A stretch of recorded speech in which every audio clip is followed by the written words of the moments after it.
আজকে তোমাদের একটু রান্না দেখাবো। পাঁচমিশালি ডাল রান্না করেছি আজকে। কলাইয়ের ডাল, মুগের ডাল, মটরের ডাল, ছোলার ডাল আর রাজমা এই দিয়ে আগের দিন রাতে আমি সব ডালগুলো ভিজিয়ে রেখেছিলাম। ডালটা ধুয়ে প্রেসার কুকারে দিয়ে দিলাম, আর সঙ্গে দিলাম এলাচ, দারচিনি, লবঙ্গ আর একটু নুন, হলুদ, জল দিলাম, দিয়ে প্রেসার কুকারে সিটি দিয়ে দিলাম। এটাতে জল বেশি হয়েছে, তাই একটু জলটা পড়ে যাচ্ছে। ডালটা ফোড়ন দিয়ে দিলাম। ফোড়নে কী কী দিলাম দেখো: তেজপাতা, এলাচ, দারচিনি, লবঙ্গ, নুন, হলুদ আর একটু চিনি দিয়ে দিলাম। চিনি দিলে রঙটা খুব সুন্দর হয়।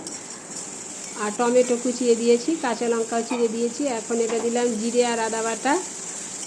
সুন্দর মশলাটা আমার কষে গেছে। এবার সিদ্ধ করা ডালটা দিয়ে দিলাম।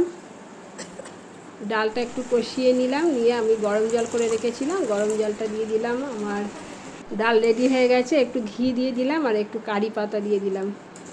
সুন্দর ডাল হয়ে গেছে। এবার করব পনির রান্না। আজকে সোমবার, নিরামিষ।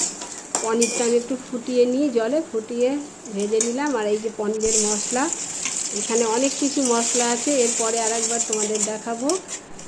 পনিরের মশলাটা দেখো কষে গেছে, কি সুন্দর রঙটা হয়েছে।